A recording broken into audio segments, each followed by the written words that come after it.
All right. Welcome back to the GSMC Wrestling Laureate Podcast, brought to you by the GSMC Sports Network. Just to kind of reiterate what we talked about real quick. We were running out of time.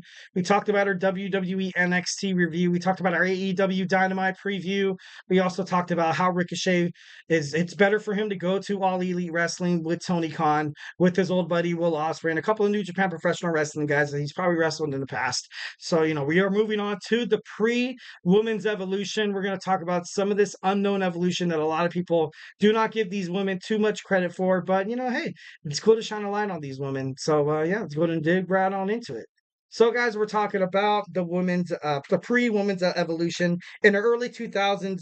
Women's wrestling was a huge no-no. When I say that, I mean like WWE and the executives in terms of not pointing any fingers or doing anything like that, but just something that I've kind of analyzed, kind of watching documentaries now, watching, past episodes that, they did not want to take the spotlight far from the men's superstars, which, obviously that's what WWE was all about. That's something that's kind of funny that I was, kind of talking about how Piper Niven was kind of joking about it on when in terms of the WWE speed, the 3 minute matches, where it's like, oh, we've been doing 3 minute matches forever, ha ha ha he he, and it's true. It's true. Women in wrestling, after the women's revolution, it was obviously something a little different. But when you had Victoria, Trish Stratus, Mickey James, you had Jacqueline, you had Ivory, you had these superstars, like Lita. Sometimes their matches would be 3 minutes or less. That's terrible. That's absolutely detrimental to any kind of character development that you hope to kind of help this WWE or this wrestler help their career, help to get better. Screw that on WWE or WWF. This could possibly, it was bad. They didn't get, they basically TV time was currency. Basically, they had to do anything to stay on TV. That's the reason why you kind of have those, we don't talk about it. We have those forbidden bra and panty matches, those pillow fight matches. Absolutely. Those mud wrestling matches were absolutely disgusting. And I hated watching them. I'm just, no, okay, no, that's too far. Just kidding. But yeah, no, honestly, these women had a lot of talent as well. So it's absolutely, kind of crazy. There was only a limited amount of divas available, night in and night out. I think at once, I think even Trish Stratus said that there was like maybe 6 to 7 superstars tops. So that was kind of bad. There was if there was, this is something Trish Stratus said in an interview. If there was a women's match, it didn't take long and it included mostly catfighting more than wrestling, which is kind of true. They wanted these guys not to really perform wrestling moves, not to see Lita do moonsaults off the top rope. Mostly, even like some of during the matches, you kind of hear. Even Ivory was talking about it in an interview that people didn't really acknowledge their capabilities inside of the ring, shouting "puppies, puppies, puppies, puppies," kind of like the Jerry the King Lawler, kind of skit and stuff like that. Love Jerry the King Lawler, but kind of it was kind of bad. It's kind of bad, but no, like and I don't know, it was crazy. It was kind of sad. It was very, very sad, to be honest. The women in wrestling wanted to show more athletic talent in the WWE. At the same time, they said that's WWE said at the same time that that's not what the crowd wants. So that's not what WWE wants. So there's someone Fit Finley. Finn Finley, I'll least you see him on the screen right there. My name is Finley, and I love to fight. He took the job, training the divas. It was given to him as a joke, kind of crazy. So he was the one to kind of back these girls up. He was the one to actually kind of teach them how to professional wrestle, how to put on good moves. Because Trish Stratus and I think even Victoria and Lita kind of voiced their frustrations. They're like, "Hey, dude, I don't want to scratch anybody anymore. I don't want to pull hair. I don't want to like try to take off the other one's like top or anything like that. Like we want to actually wrestle. We want to go out there and kick some ass." I think that's what Tori Wilson said as well.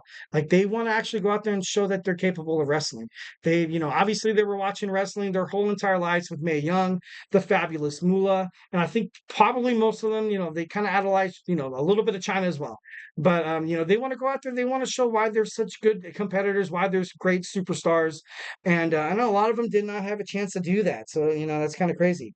And even Fit Finley said in an interview that the addition of Stephanie McMahon on Monday Night Raw kind of really helped, and I can kind of see that. Stephanie McMahon, obviously, woman, kind of you have to stick with your gals, you know what I mean? Like, and I'm not trying to say that to be like, oh, like just because she's a girl doesn't necessarily. It's because she saw potential in these girls. She probably saw them struggle. Absolutely. She probably saw them in their darkest times where they wanted to do more in wrestling. Basically being like, you go up to the creative guy, you go to, I don't know if it was Vince McMahon, I don't know if it was Michael Hayes or Pat Patterson or, Briscoe or whatever. You're going to be like, hey, I think I'm more than this. I think I'm more than this. I could put on a good match. I could be in the main event. And they'd be like, ha ha ha. And they just laugh in front of your face. So Stephanie McMahon was one of those people in WWE to kind of urge WWE executives to kind of give these women a chance, and they did. They did essentially. Obviously, it took a little more time than usual or than expected, but it was kind of crazy. So during this time, you had Trish Stratus take the lead. Obviously, Trish Stratus is an amazing superstar. I feel like she kind of retired in her prime, her and Lita. But you kind of had to make way for some of these younger. You also had Victoria, Molly Holly, and Lita. You had a hardcore match between Victoria and Trish, and obviously you saw Victoria the victor. Then you had a steel cage match between Lita and Trish Stratus. This kind of opened up the doors that women could be featured in matches like this and actually be in the main event and actually have guys wrestlers, fans, peers, bosses, like just watching the TV with your eyes glued, which was overall great for professional wrestling. The women had to go out there, fight in a steel cage, show a little blood, and they eventually got what they wanted essentially. So that was pretty cool. WrestleMania 20, something that I kind of thought was kind of interesting. WrestleMania 20 did not want to feature any women's matches. So Molly Holly basically said, what if I shave my head? What if I shave my head? What if I have a match with Victoria? If I lose this opportunity at the women's championship, Victoria could shave my head. That's so like so terrible at the same time, kind of careless, kind of like entertaining as hell. But she did what she had to do to be on the main stage, and that's kind of crazy that that's what you would have to do as a woman to kind of get onto it. And just gonna touch real fast, we had the Diva Search. I remember the Diva Search, much like WWE, kind of partnered up with E Entertainment. You had Total Divas.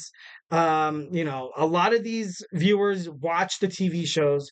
They watch these women, these talented women, in this Diva Search. Eventually, a lot of Diva Search participants like Michelle McCool, Layla, Maria Kanellis, Christy Hemme, eventually made their way up to the main roster. It was kind of a great way, Maurice, to kind of put your name, kind of get your foot in the door, so to speak.